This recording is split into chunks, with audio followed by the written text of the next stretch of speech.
What's up, everyone, and welcome to Tide Talk, the Rhode Island FC podcast that's for the fans, by the fans.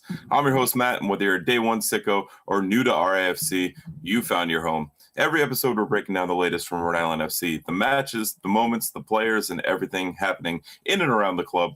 Before we dive in, make sure you're following Tide Talk across all of our social media platforms. We're on Instagram, X, Facebook, TikTok, and everywhere else you scroll. Stay locked in for updates, exclusive content, and all things Rhode Island FC. If you're joining us live here on YouTube, please say hi and share your thoughts in the chat. And if you're listening on Spotify, Apple Podcasts, or wherever you get your podcasts, please take a second to like, subscribe, and leave us a 5-star rating and a review, as it helps more people find our podcast and helps bring you even better content each and every week. All right, let's cozy up, grab a beer, and dive into this one. We're here to talk about a lovely day for Rhode Island, as RIFC drowned Hartford 2-0 in the rain in the second round of the U.S. Open Cup. As always, I'm joined by my good friend Ryan. How's it going, buddy? It was good. Actually happy that I was able to be there in person last night to talk about this one. Could I see a lot of the match from 116? No, but I'm very excited to talk about it. So your first time back in the stadium this season, a very, very nice night out, but beautiful. a solemn start for you, I'm sure, as you walk through the gate and notice something. Yeah, so there are reports in the chat here, and I take the live chat on this podcast extremely seriously. So if you're giving a shit, I take it seriously. But also, there were some rumblings in the chat, and if you've listened to this at all last season, you know that we take the pretzel, we hold it in very high regard here on the podcast, and there were reports that it was even better this season. So I have been just waiting to have that first experience, and unfortunately the pretzel stand was not open. Number one, it was moved, which really threw me off, and number two, it was not open. So I feel like there needs to be like a very loud announcement if the pretzel stand is not going to be open, because I planned my entire eating day around that pretzel last night. So tough, but there was some other good news as I walked in, so it kind of evened itself out. We'll get to that. For sure. I know your entire triumphant return to Tidewater was very much hinged on the pretzel stand being open, and we assumed that with, the 200 sections being open last night, that we would see the full run of concessions, but unfortunately we did not. But we have food to talk about later in this one. Yeah, definitely food to talk about, and all things can be forgiven when there's $4 Narragansetts available. So as long as that's happening, I will forgive any other food or beverage grievances I have. Only open 1 out of 3 matches so far. We have the big chicken conspiracy. Is there Pretzelgate, Ryan? Andrew Quadros wants to know in the chat. Listen, we might need to change it, because we'll talk about big chicken shortly, but things are changing right now. Yeah, we will. Big changes. I think the move is strategic, though, because that line can get long and kind of back up to the gate. So I think the new spot is going to give it a little more freedom, a little more leeway, and really drive those pretzel sales. Yeah, I want to be clear. I have no problem with their new location. Just threw me for a loop, especially because the stand that's in its place was open. So I had this false hope. So it was just a tough initial experience for me. But again, as I walked in, there was some other good news. So it all worked out. And I was happy to be back at Tidewater, even though I probably could have swam there the entire time. For sure. Before we dive into this one, I do want to give our bloggers some big credit and big shout outs. Matt Hands, Andrew Quadros, Timmy Sclafani.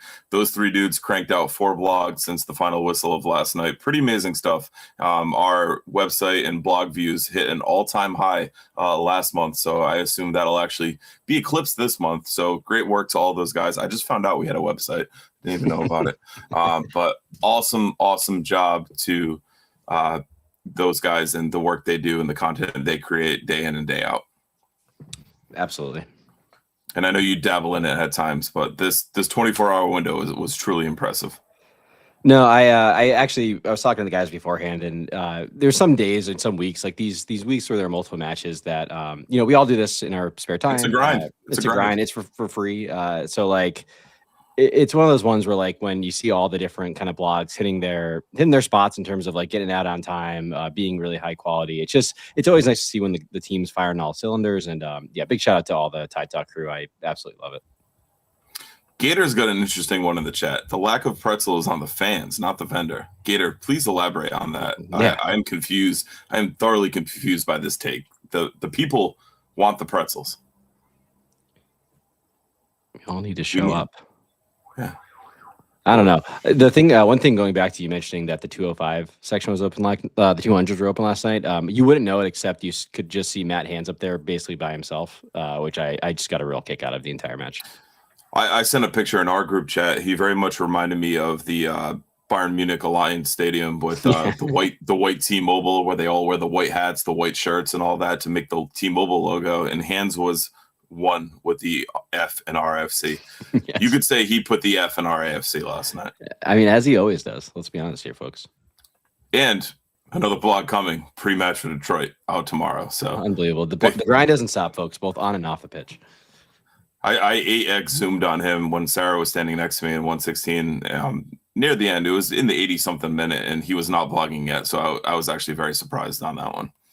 Yeah, there was a point where the Riptide report was questionable due to frozen fingers, but as always, Hands made it. He got it through. Yeah, so the tailgate was definitely a different one. This was one for the sickos for sure. People huddled up in tents. It was great. Not the crowd you would have expected versus Hartford, but a Tuesday night game in the pouring rain will do that for you. We had a bunch of people pick up their Lovely Day for Rhode Island t-shirts, and you can also pick those up on Saturday in M7. So if you're going to the game on Saturday in M7, all I'm going to say is look for the flying toucan flag, and you'll be able to find them.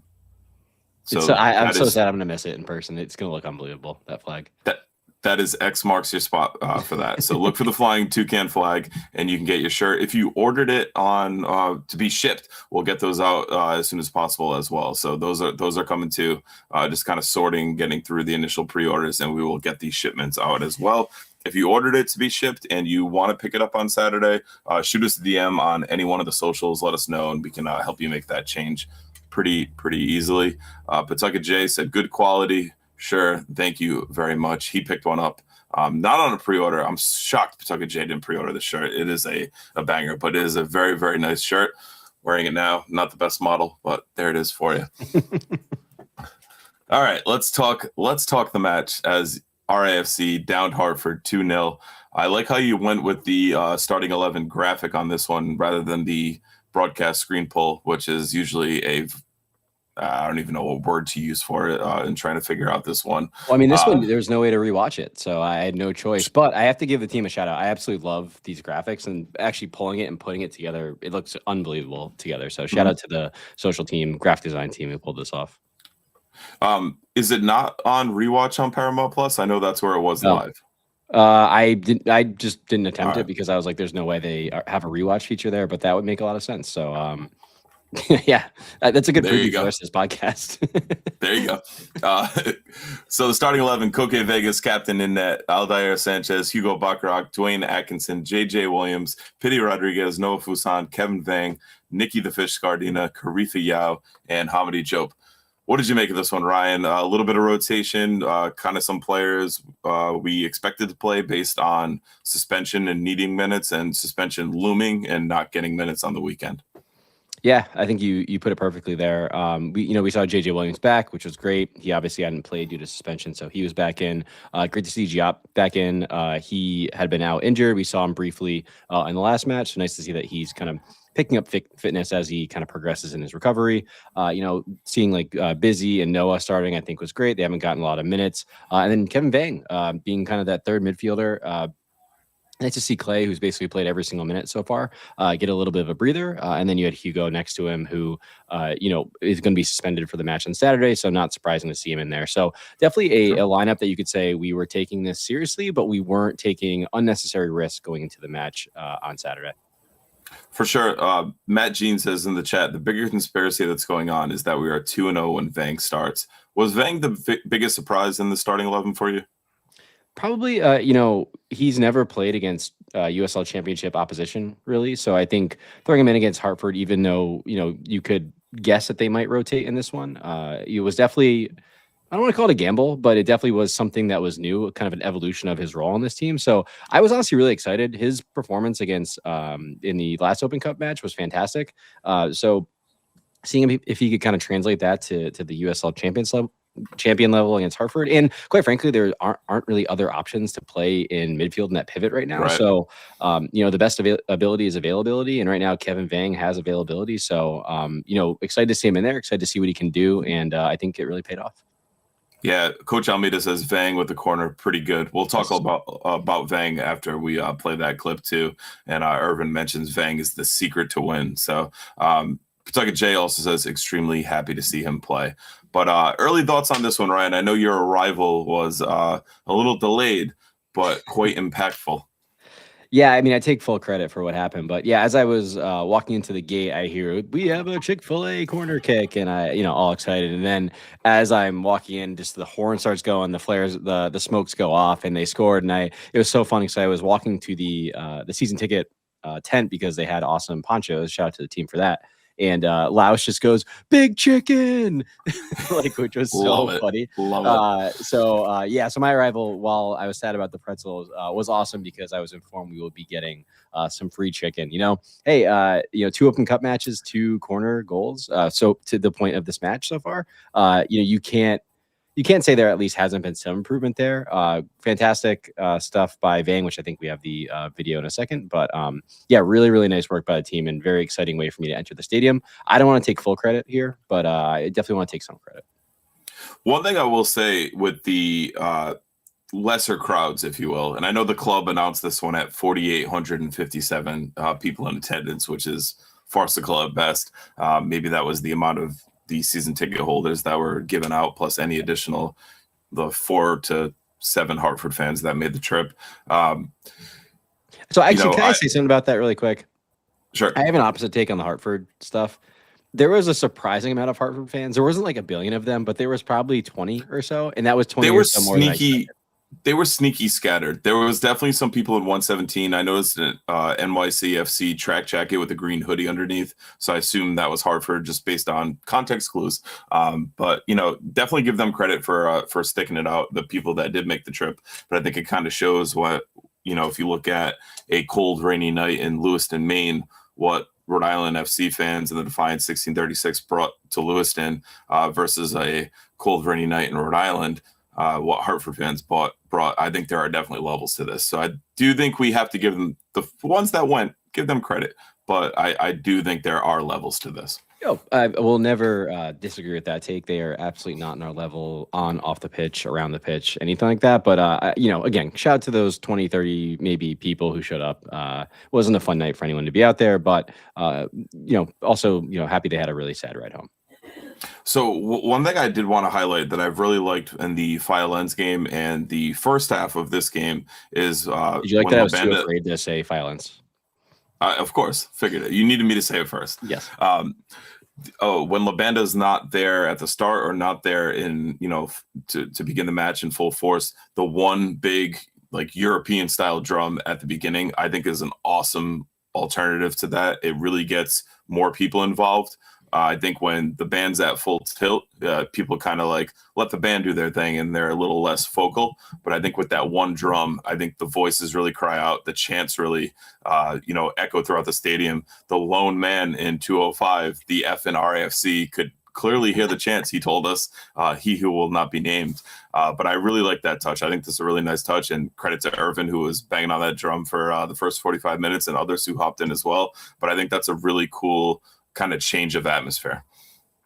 Yeah, I mean, there's a couple new things that I saw last night in 116 that I hadn't seen. A couple new chants, the lone drum to start. I'm going to cut you off, but I do want to say I'm not talking about that Whalers jersey guy. I am talking about Tide Talk blogger Matt Hands, the Whalers jersey guy. He won my award on Twitter, Wanker of the Night. Yeah, being the defunct team. But yeah, no, I have to say, I did just the vibe in 116 was just so fun. I totally agree on the kind of single drum to start. I thought it brought a lot of kind of energy, brought everyone into it to start, and then to have kind of La Banda more in full force kind of after halftime and stuff, I thought brought that kind of additional energy in the second half. So sure.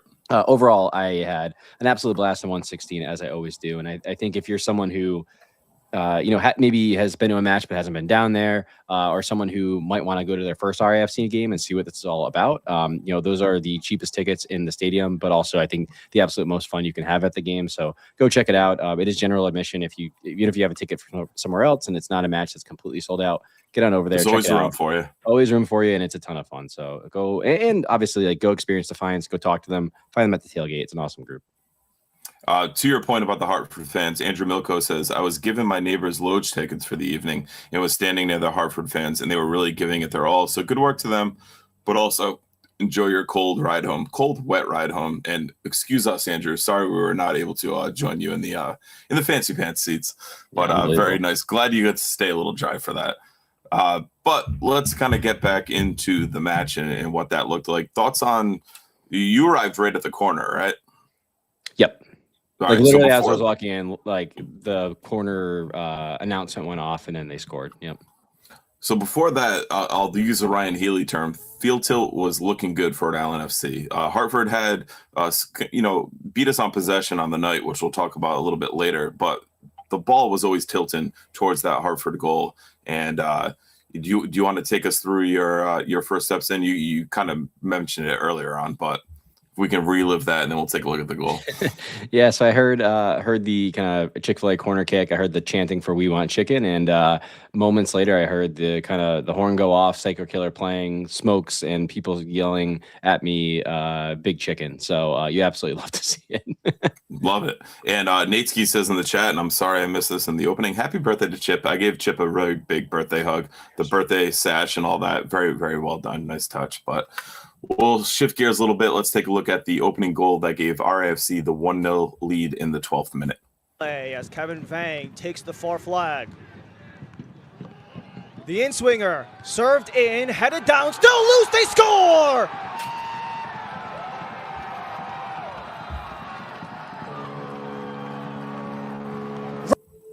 So let's start with the delivery. That is a beautiful corner in from Kevin Vang. The Vang gang is very much active in the chat tonight. Yeah, I mean, I think we've seen that a bit from him. In the first Open Cup match, we kind of saw him playing a bit almost like a deep lying playmaker, kind of spraying the ball all around the pitch.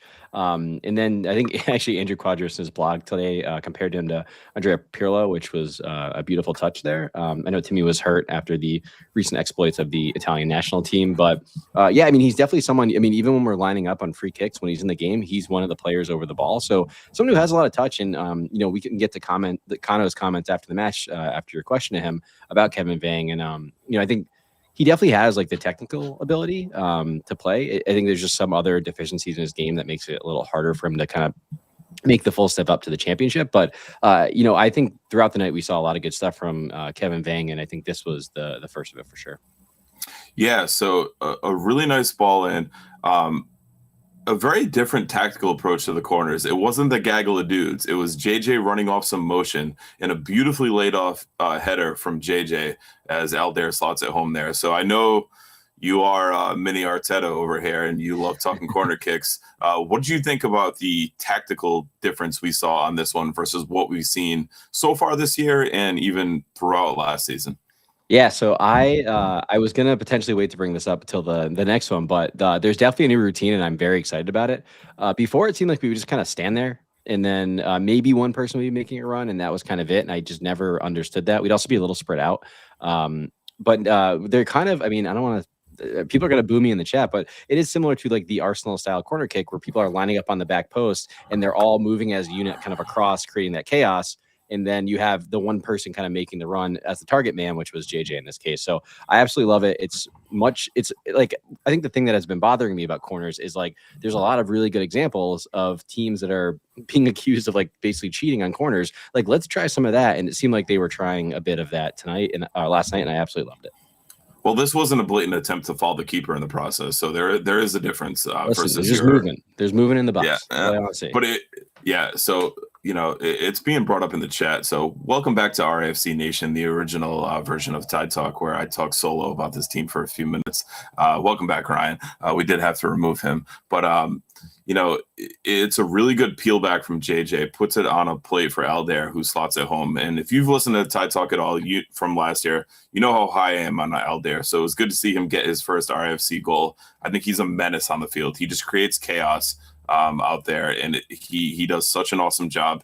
Captained him in Club Collector and finished second in the Challenger division. So again, those of you who play Club Collector and might be new to this, you can go into the code UpTheTide26, all lowercase, all one word, get a free pack added to your collection, and get going on that. So a very nice finish for Aldair and helping me out in Club Collector. But this was a different take on the corner. I was actually astonished in the post-game press conference when the question was asked to JJ specifically, was that a shot on goal or did you leave that for Aldair? I think it was clear as day a header. JJ gave a great response. He kind of giggled and talked about how, no, that was the play, but now that we've showed it to people, we'll probably have to change it up a little bit. So definitely a designed play for JJ to leave it off to somebody, whether it was Aldair or whoever it might be, but Aldair the beneficiary on this one. Yeah, and we've seen them try that before, like that kind of back post target and then heading it across. So not completely surprising. I think just, Kevin Vang put it on a platter. And I think the way that movement, happened in the box, it also allowed JJ to be more open there because there's just a little more chaos, made it a lot harder to kind of track everyone's runner. And I think we really benefited from it. For sure. And if you watched it all, Tommy Quinlan had Kano on NBC at 6:00 news for kind of a preview and talk about the club and about this game and previewing it.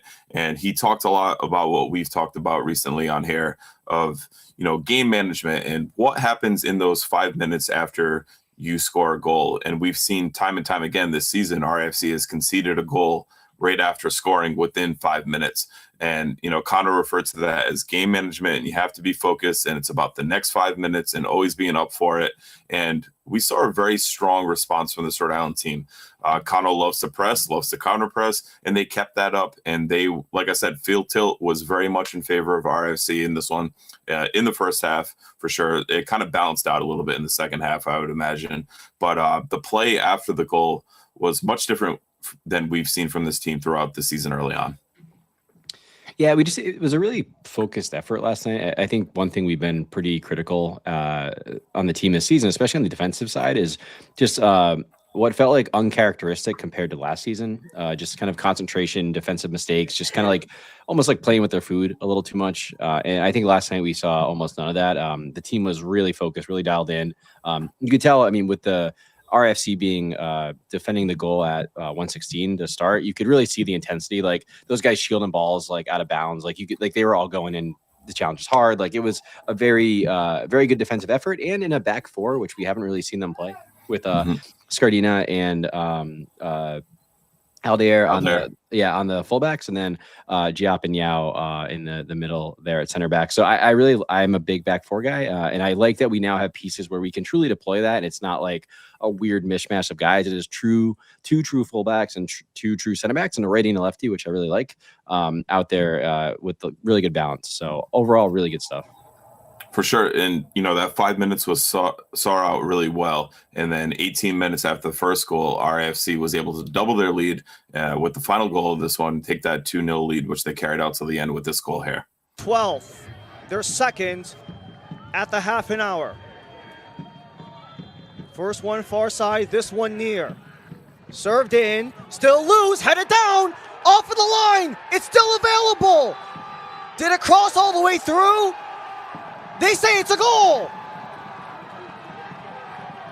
A net front scramble, bouncing ball. No one could find it, but it crosses the line.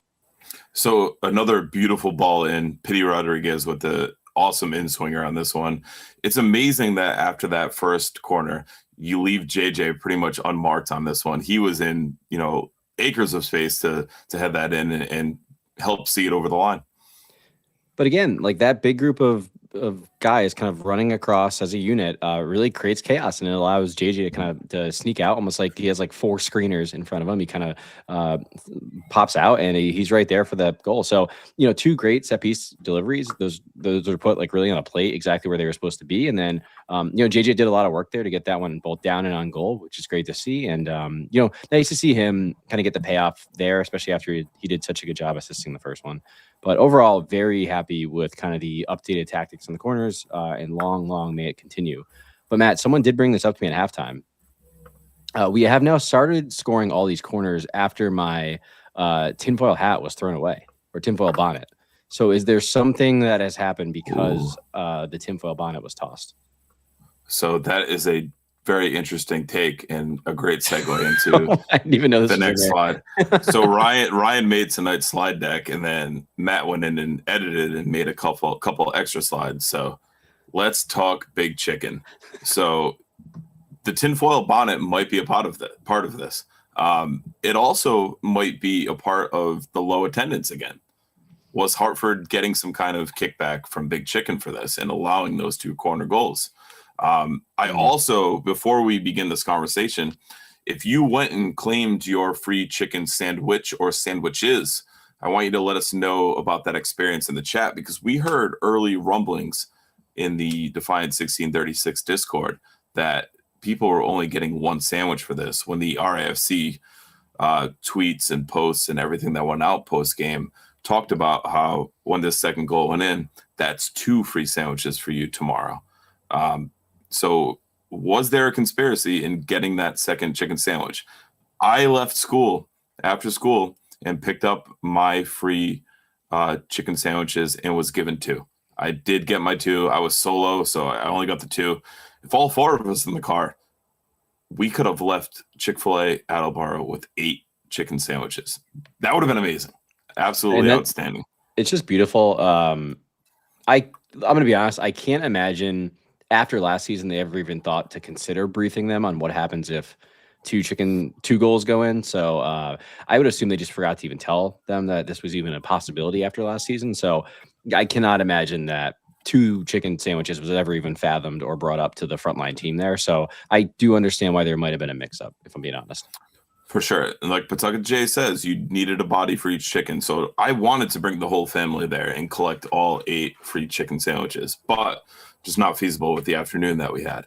But in the chat, were you one of the victims of Big Chicken? Did you only get 1 chicken sandwich? Let us know. We heard about it. The Petersons got their 8. Wow. That is amazing. That is amazing. That's the reason we do it. All right. That's the reason we continue to dive deeper into this conspiracy. So we want to make sure. I don't even know if we can call it a conspiracy anymore. I think we did our job bringing it to light, is what I'm saying at this point. Yeah, that's it. Kelly just walked by in the background and gave me such a funny look because she hears this Big Chicken talk. This is awesome.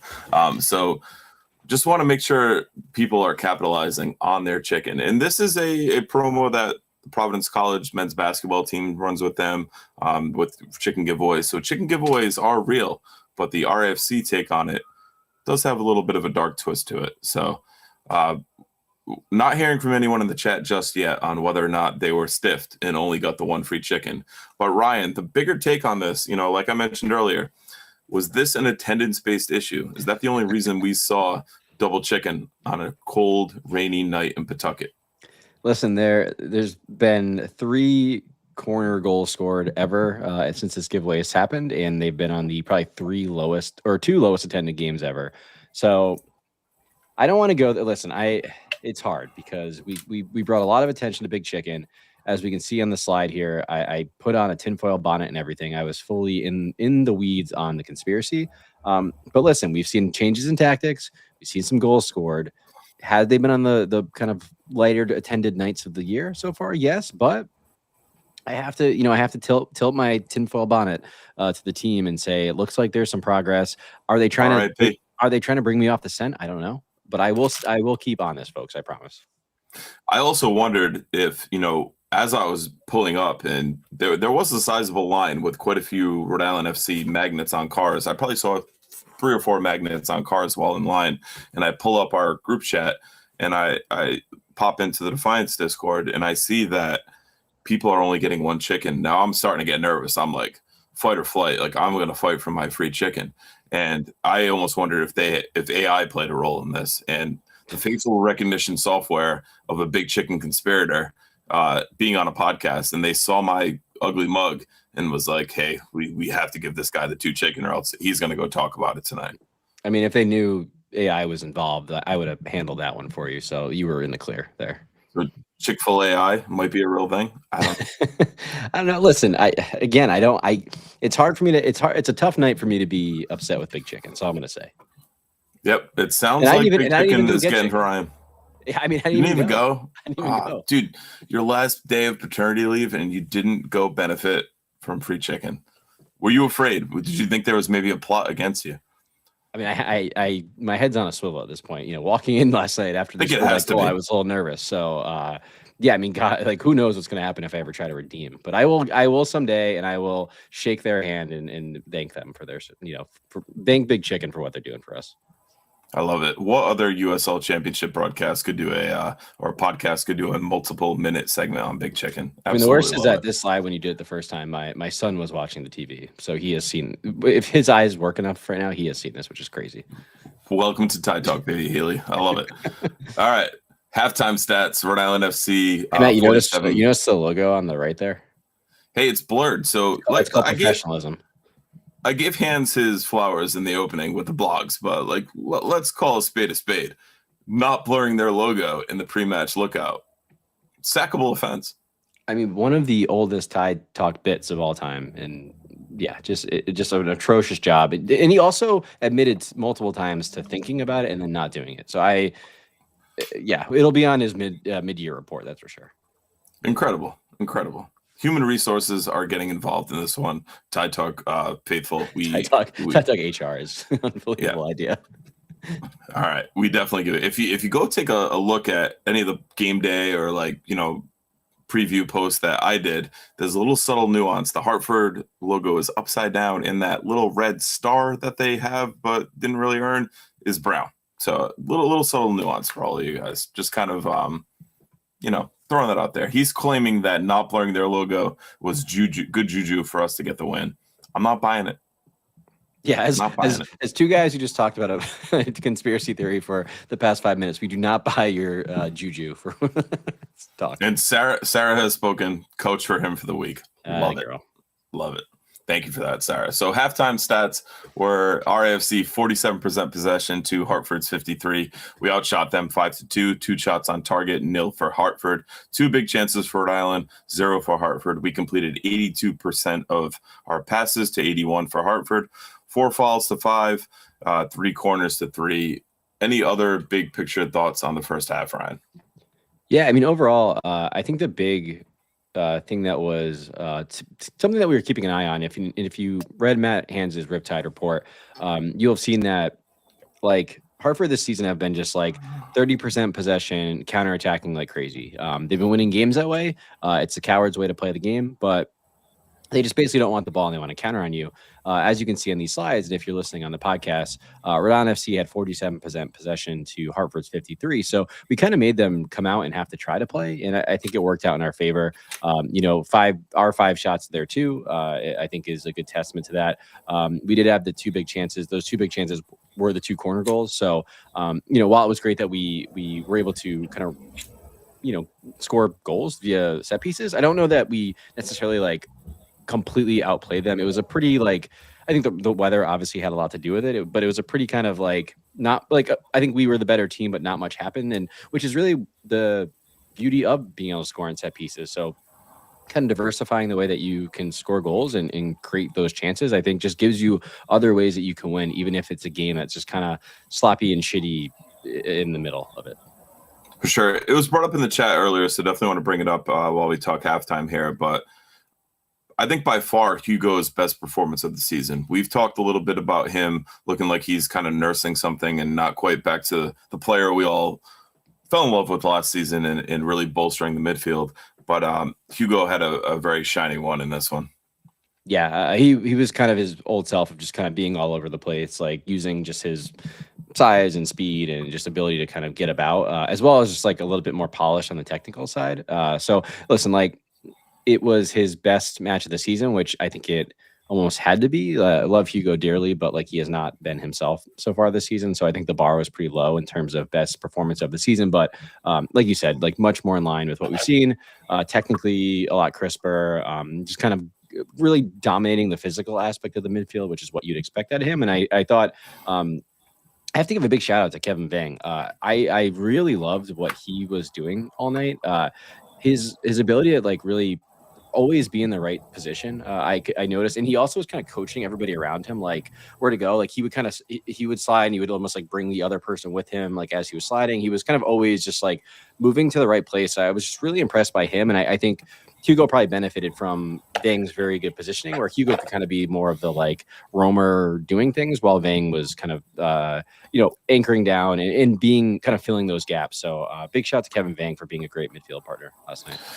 Yeah, so let's talk Kevin Vang, because we asked about him in the post-match presser, and this was your question, Ryan, so I'm going to give you all the credit on that. I asked Kano to, 2 longer, fuller performances from Kevin Vang, and to kind of talk about his projection or I guess improvement and development as a player with his time with the club. And Kano was very much willing to gush about Kevin, and big smile came on his face when talking about Kevin. His first line was how Kevin is such a smart footballer.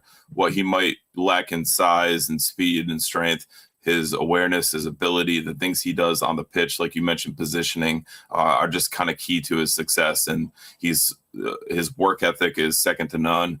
And we've heard that, and it was seen when the Defiance gave their let the players pick the player of the season. They picked Kevin Vang last season, and I think it kind of speaks to what he brings to every day at training. Obviously, we haven't seen him in USL Championship action that much. We've seen him in the Cup action, and I think it's just he's a local kid, so it's easy for the fans to get in and around and talk about him and get excited about him. But I think last night, playing against, albeit a rotated USL Championship side, and a local rival, he very much belonged on that pitch and showed why he belonged on that pitch. Yeah, I mean, he had two chances created. He had 4 defensive actions. I think he broke up play a couple times really, really well. Mm-hmm. It just seemed like he always kind of had that next pass in mind and executed it flawlessly. His delivery on set pieces was fantastic. So super impressed with Kevin, being able to see him kind of in person, really. And I mean, like you said, like he's someone who we've heard always behind the scenes, like is kind of that model professional in practice and is like super helpful. I think he was like a captain at PC as well. So clearly someone who has that. And I know that you've seen him coaching kind of the younger kids in the state of Rhode Island as well. So yeah, excited to see kind of how he continues to develop. If we start to see him, potentially get more minutes in other places and see how that goes. Because yeah, he's been really great in these 2 appearances, and I hope that he keeps being rewarded with chances. Yeah, definitely want to give him his flowers, because the way I kind of phrased the question to Kano was how he's a very unheralded player on this team who, gets limited minutes, limited exposure, but very much looked like he belonged in these last 2 matches and, earned his place on the pitch. So all the credit to Kevin Vang on that one. Really, really good stuff from him. We can end the chat here because it's halftime 2-0. That was at second half. Little bit of a different story. Players on this Rhode Island team. He's a 2-way midfielder, we call him. Dangerous ball, running free, saved, and couldn't get past Vegas. But what a chance from Noah. So great save from Koke just 10 minutes into the second half on that one. Koke, limited moments there, but always up for it, and very happy to see El Capi get the clean sheet in this one. Yeah, this is a confusing sequence for 3 different reasons. Like, one, I have no idea how this guy isn't offsides. That's got to be number one. Always has to be number one. The camera angle, you can't see it, but like he looked like he was at least like 2 feet offsides when this ball was played. 2, Koke, I think, definitely gets a piece of this. And then they give us a goal kick. I don't really understand. Sure. I don't understand that at all. And then there was a third here. I can't remember what it was, but yep, don't know what the third was. But yeah, I don't understand how this was both a goal kick for RIFC, but also not offsides, because it looked kind of clear as day that this guy was at least 2-3 steps out there. So weird moment, but great for Koke to make that save. And as you said, get the clean sheet here. He deserved it. He's always great with the fans when he was on our end, and just overall great guy. So something we've talked about a bit on here, and you mentioned earlier. Oh, sorry. Yes, hands brought up. Sorry. It sounded like the announcer at the end was about to say Noah Fuson, and I was like, "Is sure. this?" I was like, "Do they have another? Do they have a Noah Fu as well?" So you mentioned it earlier, and something we've talked about a few times. If you win the coin toss, Ryan, are you having Koke in front of 116 in the first half or the second half? First half. First half. I like that. I like having the defense, kind of be solidified. I think maybe because being a basketball coach in the first half, and then your team shoots opposite the bench, you have your defense in front of you. You're able to organize. I understand that's counter to the Tidewater setup where it's diagonal from coach, but I think kind of having that extra bump, that extra oomph from the fans gives the defense a good boost and kind of leans them into, playing a little bit more focused, not conceding and tightening things up in the first half, which if you don't concede in the first half, you have a chance at least going into the second half, no matter what happened on the offensive end. Yeah, I mean, we talked about this so much last year about how we thought it was kind of insane that RIFC. I don't know if we never knew if we were choosing for this to happen or if we were just losing every single coin toss. But it seemed like in the second half, always shooting at the I don't know if it's north or south end, but the north end, the non-defiance end. And like there were a lot of like great moments that happened down that end, like the North Carolina game, stuff like that. So it was like kind of a bummer that those things happened away from the defiance end. But towards the end of last season, they started kicking the second half towards defiance, and I've always thought that was a huge thing. It's like, what like Liverpool does. It's what like a lot of these bigger teams in Europe do as well. Like you kick towards like kind of the most ravenous supporters in the second half because you want that defense, that goal to kind of feel that creeping sensation as the kind of half, as the game goes on, and you want your team to their energy to be pulled towards like that atmosphere as well. So I think you it's want a that no-brainer explosion when the goal goes in the second half, right? Like it just makes sense. Absolutely. And, another thing we talked about last night, speaking of kind of Koke and goalie, we've seen so far that Koke has started every single match, whether it's a cup or not a cup. Do we, I gave you this question. I told you I was going to ask you last night. Like, do we think we see if Koke is not injured, him not start this season? I don't think so. I think so. I agree. Think, especially, having a shutout, delivering that donut. I think if Koke is healthy, he's going to play. I think, I think the exception might be I'm still going to call it the Jaeger Cup. Prinks Tires can sue me if they want, but I think, maybe in one of those matches, but I don't think it's Will Meyer. I think it's Castro. Like, I think Koke starting now is kind of buying time for that, because I do think if we were in the same boat last year, we would have at least saw Jackson Lee against Violence. Oh yeah, I mean, we've heard last year that like the cups are kind of Jackson's thing to have, and that's usually how a lot of teams treat their second choice keeper. It is like you specifically get the cup game. So the fact that again, Violence and then Koke started that game, I think was wild, and that's where I kind of came up with this question of like, are we gonna ever see a non-Koke game unless he's injured? Yeah, and Timmy brings up a good point in the chat. It was Castro's first time on the bench last night. I think that kind of tells me he wasn't fully ready to start, and this was always going to be Koke's. But I do think that, I think Koke starts against the Revs, and we'll talk about that a little bit later for sure. But I think Castro getting on the bench, I do think we see him in the now defunct Jaeger Cup. RIP. Yeah. That's it. All right. Before we get to our final clip of this one, field tilt changed a little bit. Hartford was able to step on the ball a little bit more in the second half throughout this one, able to kind of generate a little bit more play towards the south end and attacking. So any other big thoughts on the second half? No, I mean, it was kind of pretty balanced. I think we made some subs that, tried to kind of stymie the game up a little bit. We saw Clay Holstead come in, who's obviously always going to kind of add his exclamation point on everything. We saw Frank come in for Giap, who had a big play, which we're about to see. We saw JJ come off, which was great. He got his kind of goal assist and then can rest up for the weekend. So overall, I thought the game management, both from the players after scoring, but also I think from the coaching staff, did a really good job of kind of keeping people fresh, getting them in and out with an eye on the game on Sunday. And then, we limited them to no big chances in the second half. So while they had the ball, they didn't really do much with it, besides a couple of these kind of closer moments, which we will see right now. Yeah, I definitely think the starters got a bit tired, so there definitely were some good tactical subs in there to freshen things up and kind of help see this one out. But here's the last good defensive action we saw in the second half of this one. Williams lost his man, so he's by himself. Williams centers. It's loose. Drop down. Fires off the line. How did that stay out? Still there for Hartford. So really good clear off the line by Frank on that one. Just really, really nicely done. A little bit kind of lost in transition. Man marking, as we've seen early on this season, has kind of been an issue, and people got lost there. Augie Williams is a bitch. He was a kind of a pest in the second half in this one for sure. But really good clear off the line there.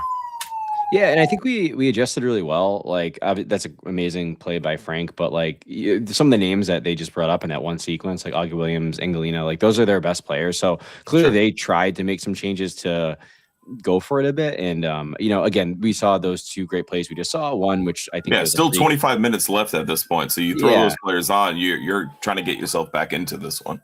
For sure. But I think we held up well. Like there was the clearance from Frank there. There was that save from Koke, which I think was a pretty clear offsides. But other than that, I don't think Hartford really had much. And it felt like a game that we kind of almost had them like, our hand on their head, and they just were like punching and couldn't really get close. And I think it was a nice way to see it out for the team. Yeah, definitely. So we'll take a look at the final time stats on this one. Hartford with 59% possession. That did ramp up in the second half compared to being like 6% off. We outshot them 10-7, 4 on target for Rhode Island, 2 for Hartford. We created those 2 big chances off the corners. 75% passing accuracy for Rhode Island to 78 for Hartford. 9 fouls Rhode Island. So a little bit better discipline than we've seen in the last couple. 14 for Hartford and 4 corners to Hartford's 1. JJ Williams with the 8.4 on FOTMOB man of the match in this one. Any other big kind of overarching thoughts you have? No, I think it was a very professional win. I think it's the step in the right direction. A game that we both, we were able to create some chances and some goals out of ways that we haven't really seen us do well, but also manage the game really well, especially with an eye on the weekend. So just overall, I think nothing but positives really from RIFC here.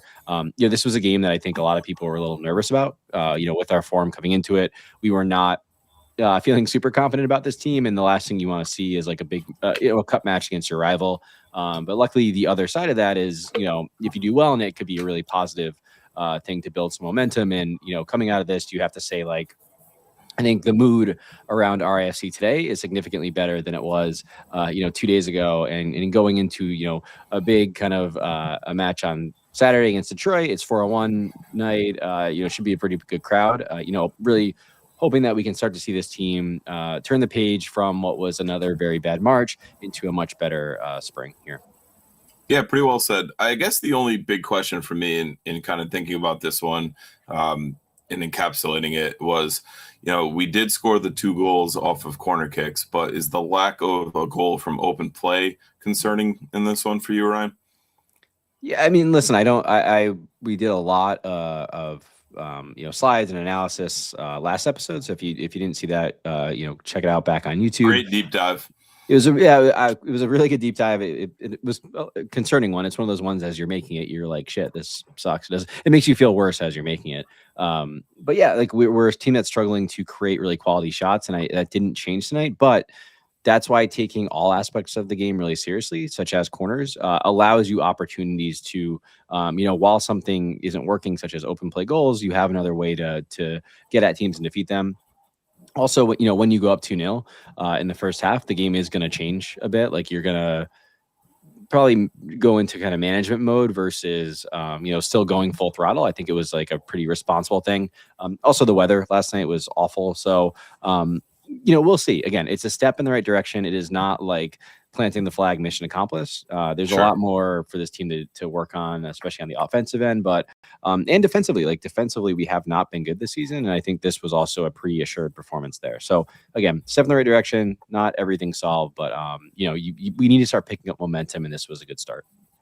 I will say we were both extremely high on Karifa after the Sporting Jacks match, and I think he kind of went under the radar for having a very, very good game in this one. 7.5 on FOTMOP, completed 23 of 24 passes. That's 96%, 12 defensive contributions, 4 out of 5 accurate long balls. Probably not what you expect when you think of Karifa Yao in this one.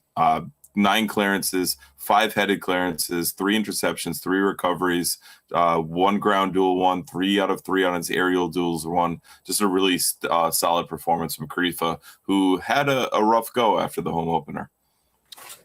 Yeah, for sure. And I think something that was interesting about, and we talked a bit about the formation and how he played a bit more of a back four, but as part of that, we also play with 2 out-and-out wingers with Noah and Busy on the ends. And I thought one thing we kept clearly trying to do was kind of make those runs down the line, and then also sometimes hitting JJ on a diagonal out there. And I think Karifa did a really good job kind of hitting those pockets behind their fullbacks and their like center backs there. So yeah, overall, really good stuff. I'm intrigued to see if we continue potentially with a formation that looks similar to this. I really liked what I saw, and I think there is we do have the profiles to make it work. So something to keep your eye on here. I definitely like that for sure.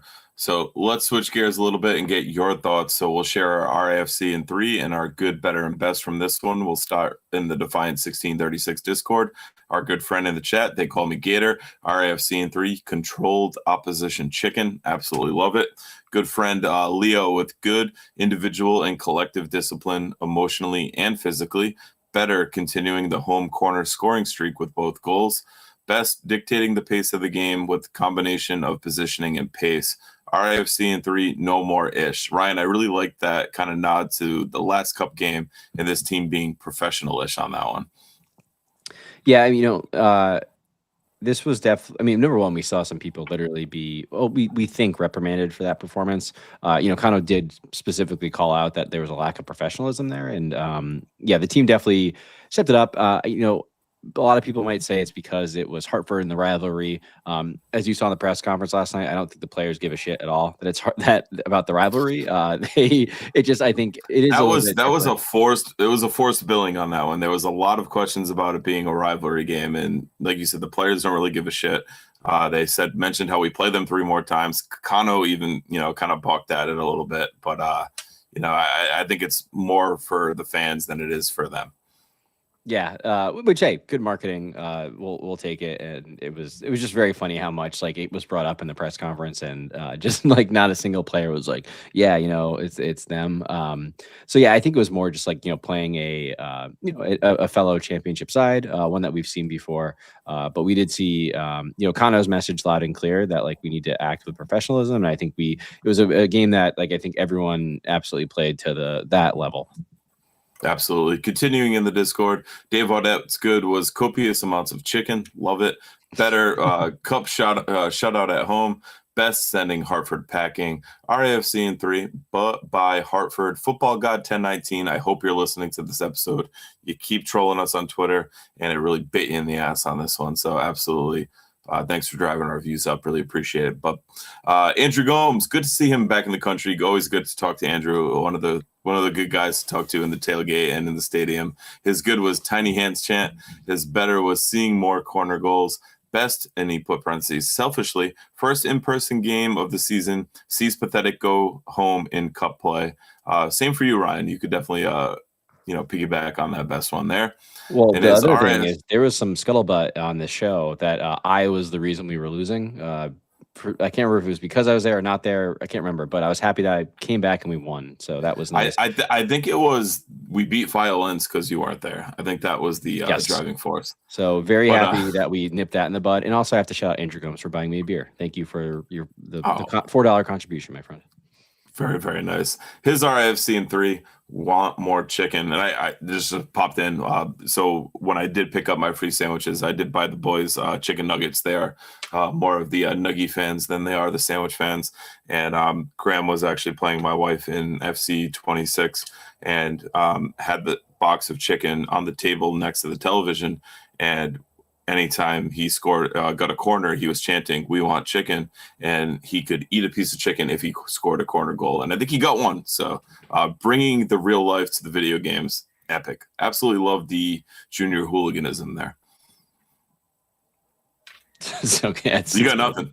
I got nothing. I just I'm thinking in my head of like that's actually a really smart way to like train yourself to like. It's like I wish there was a box of chicken nuggets here, and every time I like didn't say field tilt when I want to, I would like take a bite because it's like good job, you know. So Fair. shout out to Graham for that one. It was pretty epic, but it definitely Graham moment, legendary moment. It's perfectly his personality encapsulated in that one. We had Andrew Milko's good was great turnout in bad weather. Better corners, best beating Hartford in 3, cup the tide. Absolutely love it. Sam D9 on the Defiance Discords. Good was the Vang bus. Better, yeah, I love that. Better, we scored off a corner. Best, we scored 2 off a corner. RIFC in 3, fuck those clowns. Absolutely amazing stuff there. Mike M's RIFC in 3. Hartford's all wet. Good 2 corner kicks, but none from open play. Suddenly we are Arsenal. I should have let you read that one, Ryan. His better defense looked stellar with Frank making a key block in the second half to keep the clean sheet. Best has to be 2 free chickens. Big chicken conspiracy lives. If you're joining late, you have to go back. We talked Big Chicken at length, and it's a very good segment. Our friend Tyler's good was Big Chicken exposed. Better home win for the Sickos. Best beating Shartford. RFC in 3. Up the tide. And then we have Nateski with good win, better chicken times 2, best atmosphere in the rain. RFC in 3, Revs is next at our stadium. So he threw 2 in there. Like it, Nateski. Terrace's RAFC in 3, set piece glory. Like that one. Good clean sheet, better 2 more goals on corners, no less. Best more free chicken. And then we also had a last one sneak in late. Our good friend Joe Burns, RIFC in 3. He actually left that blank. His good was the ballad of Kevin Vang marches on. Bad cruise ship Wi-Fi. Ugly big chicken still pulling the strings. So it's not just us, folks. We are not just here, showing the conspiracy theory. The people believe it too. So it must be real. Has to be real. We'll switch gears and head over to Twitter. We had FQB's good moving on in the Open Cup. Better a win at home to pick up some momentum. Best we beat Hartford. Terrace's RIFC in 3. We want the cup, one word. FQB came back with winna chicken dinner, all as one word for the winna. So thank you to everyone who wrote in there. And last but not least, on Facebook, we had Jed Thorpe. Oh, sorry, we still have Instagram after this. Jed Thorpe's best match of the year so far, even in the rain. Guys look great on offense and defense. I know both goals were on corners, and he put 2 chicken emojis, but we controlled the entire match. David McHugh-Solera said, awesome job, team. Clayton Novak's good was seeing Vang not only start, but play really well. Better complete team effort. We didn't let up for a minute. Best the supporter section, which also didn't let up for even a second. I think soccer players feed off the energy of the fans more than any other sport. There weren't many of us there, but we were loud all match long. Definitely agree with that. One piece of advice for our fellow supporters, though, next time we have a chance for a third corner kick goal, because that happens so often, wouldn't it make more sense to chant chicken hat trick rather than triple chicken? Just a thought. I like that. And then Frank Zalazzo had good ball movement. And last but not least, on Instagram, DRMWVR530, it's about time. And we had Thomas 427033. We got even more USL Cup chicken, US Open Cup chicken. Mother Nature giving the team the perfect weather conditions. All the Defiant Sickos making it despite the conditions. So definitely a night for the Sickos. That is a overarching theme for sure from this one. A very good night, and even better to see a win and eliminate Hartford. And on top of that, get free chicken, which Ryan did not do. I don't get it. Still, I was gonna say it's still time, but probably not. But we'll see. Yeah, you can venture out, do it. All right, so we'll shift gears a little bit. Let's talk about the US Open Cup round of 32 draw. We see the rematch. We see the Revs. The Revs are the home team for this one, technically, but the game is at Tidewater, and the little Revs bitches and trolls on Discord and Reddit and all of that are talking about how they should have 116, the supporters section. They should have the home locker room and all of that. And our initial hearings from the RIFC ops team is that will not be the case. This will, outside of them being the quote host of this one, very much be a Rhode Island FC home game as far as way things play out and, the normal nature of what things at Tidewater look like. We kind of saw this one coming. We figured this was going to be the case, that we were going to see the Revs. The home thing kind of seems a lot to do with the World Cup and a lot of their branding and signage that is already up at Gillette. They also have the grass pitch, so I'm sure they wouldn't want to play a U.S. Open Cup match on a rainy night like it was last night and ruin their pretty grass. But overall thoughts and, kind of your feelings on us getting the Revs in this round. Yeah, I mean, similar to getting Hartford the previous round, I absolutely love it. I think these local games are the reason for these cups. I think they're significantly more fun than playing some random team. And, we played them really well last season. I think it was a really fun game. I think we saw some of our players really rise to the occasion. I remember especially, I think we talked a lot about like Clay and Maxi had like really, really good games for that one. So excited to just see the guys out there. Local, there's a lot more buzz, in the stadium for this type of match. I mean, I remember last year the Revs match being like a full house and like everyone was into it. So yeah, it's just, I think it's exciting. It's good for the team, good for the game, and hopefully we can kind of get one back on them from last year. It would be awesome. The Revs are what they are, and hopefully we can kind of catch them. Interesting to see how they'll approach this one and how they'll rotate, who they'll play, what that'll look like. But I know it's a pride thing. It's going to be a pride thing for a lot of our players, who a lot of them have come from MLS roots and would be thrilled at a cup set and taking the scalp of an MLS team. Yeah, I mean, we were joking. People are like, "Do you think that Kano is going to like rotate for this one?" I'm like, "No, he's going to treat this like the USL final. Like this is a big game for Kano. He's he has plenty of ties back to New England, and hopefully he can get one back on his old employer." For sure. After that, before that, up next for RIFC is a visit from Detroit City FC. They're currently 2-0-1 in sixth place in the USL Championship. They have a +3 goal differential. They're also on to the US Open Cup round of 32 versus the Chicago Fire on Tuesday, 4/14. Their last couple matches, or their start to the season, was a 3-0 win versus Brooklyn, a 5-1 win versus the Michigan Rangers in the U.S. Open Cup, a 2-1 loss at Indy 11, a 1-0 win versus the Charleston Battery, in which old friend, and I know a lot of us are sad to see gone, Maxi Rodriguez, did go down with what looked like a non-contact injury in that one. So I had in my preseason blog predictions for Andrew Quadras' blog that Maxi was going to score a brace on this match at Tidewater. So I would be surprised if he is starting, let alone in the squad in this one, kind of based off that. And then they also did play in the Open Cup this week with a 1-0 win at the Flint City Bucks, one of League Two's best teams. So Detroit City, an interesting one. I know a lot of us are soured on their fans and, kind of the experience dating back to Burn in season 1 and thinking they're the all high and mighty, best supporters group in the league. And they don't understand the difference between an O and an A. And there's a lot of things about their supporters group to hate, for sure. Other than Garrett, our friend that we've had on from Radio 451, who does an awesome job previewing Detroit with us. But what are you kind of looking at big time looking into this one, Ryan?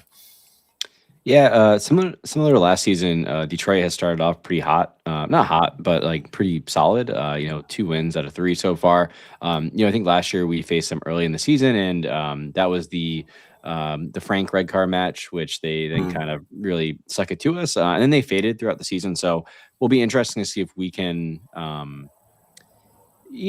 stop this run that they're on. Obviously it's pretty solid with 4 wins in all competitions, but I looking at this list, I can't say that any of them are particularly great wins. Like, it's in that loss to Indy, who hasn't looked like unbeatable. So it's definitely a team that I think is a good litmus test for us. It's like, they're right smack dab in the middle of the East. And it's like, are we at that level at this point? And again, can we take the momentum from last night and apply it to a match against another, USL championship team who has previously been a pain in the ass for us? So I think it'll be a good one. And I just would love to see us continue, especially the home form that we really needed to correct last season. And what a game to do it. For sure. As Hans mentioned, they have the league's top goal scorer, Darren Smith, with 4 goals for Detroit City. So hopefully our Yeah, it's the defense same and guy. what they It's look the same like. guy too. Last season, as Timmy mentioned, started off super hot. Like that, basically, they started off hot, but he is the reason they started off so hot last season, and then he just like completely cooled off. So I don't know what it is about this guy in the month of like March and April, but hopefully we can stop that with a renewed focus that we have on defense. Sure. And read Hans' blog tomorrow. It'll be out, and you'll be able to check out all the details. So, hopefully the defense looks more like they did last night versus Hartford, and we're able to kind of shore things up. And, I would love to see, like you said, that back four, and I think we can generate a lot more chances with that tactical approach, and hopefully that leads us on to bigger and better things. But let us know in the chat, what's your score prediction for RIFC hosting Detroit City FC this Saturday? We'd love to hear it. Share it out with you. We'll kick it to you, Ryan. What do you got for this one? How do you see this one playing out? Oh, I forgot we were doing this. So let's go with I'm gonna go 2-0. 2-0 RIFC. All right. So I always have my stock answer. It's always 2-1 RIFC, unless I'm feeling like really like we can beat a team down. I'm going to go RIFC 2, Detroit 1. I really like it. I've been saying it each and every episode, so I'm going to continue it. Leo gets on the score sheet in this one. I'm going to talk it into existence. It's going to happen. I think keep going. Good. No, I just think he's had such a good impact on this team. I really like what he does. I think him partnered back up with JJ for this one can really play out well and really kind of exploit some things. Worth noting, Detroit's only conceded 2 goals, but I think we're able to double that on Saturday. I'm going to go Leo, and I'm going to go with Aldair getting his second. So those are my 2 goal scorer predictions. Let's ride it. Aldair's hot. And if you look at the pre-match intro pictures, Aldair had this like snarl on his face walking in, had his tongue sticking out and all that. You knew he was going to score. You knew it. So I hope he brings that same BDE to Tidewater on Saturday. Yeah, no, I like the Leo prediction a lot. I was talking about this. It was either with Timmy or Andrew, like during the game. But he, like when he came on, he immediately is just doing a lot of good stuff, and we did see him rip a couple shots. I think he's like one of the top players in the league in terms of like shots taken so far. Definitely our top player. Yeah, so he's a guy who's clearly looking for goal, and then that's what you want to see. So hopefully we can give him just a couple easier chances to bury tomorrow night. And it's gonna be. I think one thing that's gonna be really interesting about this game is what does Connor do for the midfield? As we know, there's no Hugo. And then so far we've seen Zachary Harabau and Amos both, on the injury report still. So a big decision to be made there. Do we see Kevin Bang partner with Clay? Do we see someone like a Pity drop back? I could see. I like that take. You've said it on here a few times now. I think we see Pity drop back, and I wouldn't be surprised Noah kind of playing that Pity more advanced role, or if it's Leo playing that role and staying with that back four. I think either one of those 2 options could totally work. We will see Quizera back as well, so maybe that does lean us back to the back 3, and hopefully it's Quizera on the right. But I could see any of those situations playing out. Yeah, 100%. I mean, I wouldn't hate us trying the back 4 again and having like a either Leo on the wing with Quizar on the other, and then Noah in the 10, or Leo in the 10 is playing kind of as a second striker with Noah on the right. So I think there's a lot of, again, we have a versatile team with some really interesting profiles, and I think there are solutions here. But hey, if it's Kevin Bang starting alongside Clay, like I also don't like hate that as well. So I don't hate it. I don't hate it at all. So Hans says Pity dropping backs to Clay is suicide. Need a big defensive guy next to Clay. I don't fully buy that. I think Clay, having played last season on an island at right back, can do very well defensively. I think he'd be the further back in the pivot if it was Pity, and I think that would be very well understood. So I don't think it's suicide. I think that could work, especially against a team that's kind of been a tough nut to crack in this early stages of the season. I wouldn't be shocked if it's kind of Clay sitting as that like deeper midfielder with like Noah and Pity as like number 8s. I wouldn't be shocked if you see that. But yeah, Hans brought up one of the worst takes I've ever heard. He said it last night. I thought he was never going to bring it up again, but boy, oh boy, this one's bad, folks. Matt Hans has put out there that maybe Frank should start in the midfield. He's having a Cuban Missile Crisis right now, Matt Hans. So. He said it last night. He had the ability to sleep on it almost 24 hours later to let this go, and he brought it back up. It's unbelievable. I think I'd much rather see a Pity Clay pivot than Grant in the midfield. Yeah, I mean, I think that's where, I mean, Hans is at the point where you'd rather see Frank in the midfield than Grant. So I think unanimously we are kind of not wanting to see Grant back there. So yeah, I'm not saying Frank will play there, but I think he can play the Hugo role. I just disagree with that so wholeheartedly. I think Frank's having a very good season on the back line, and that's where I would like to see him play. Clay can play the Hugo role, I think, better than Frank. I think that's the overarching theme of it. I mean, I don't think that's even up for debate. All right, but Ryan, any final thoughts, any final takes you want to share before we end this one? No, hey, beautiful being back last night. Just love seeing everybody, saying hi to everybody. A lot of up the tides, a lot of big chicken talk. So it was a really fun time, and obviously the team winning and seeing some improvement on things that we've talked a lot about on here, I think is absolutely massive. So hey, long may it continue. Long, and let's see them really take this momentum and ride with it. I probably should have taught you the interview mic etiquette beforehand as you tried holding it up to me while I was wearing it. It's a very awesome, awkward exchange on our reels. I do want to thank everyone who had the cojones to get on the camera, get those reels. I know people like watching them back, and just really good stuff and great content from the early goings on that match, from the right in with Defiance on the Rip the Bus to the terrace talk, to halftime thoughts, all that good stuff. We had a lot of good stuff, and it's all because of you. So that's why we pride ourselves on being content for the fans, by the fans. So thank you guys for helping make all of that happen. If you're watching and you haven't already, smash that like button. Do it now. That's it. But that'll wrap things up for this one. Remember, Tide Talk is more than just a podcast. You can find us on Twitter, Instagram, Facebook, wherever you scroll for daily social media content. You can click the link in the episode description to follow all of our accounts. I've been your host, Matt, for my good friend Ryan joining. Thanks again. We'll see you next time. And as always, up the tide. Up the tide.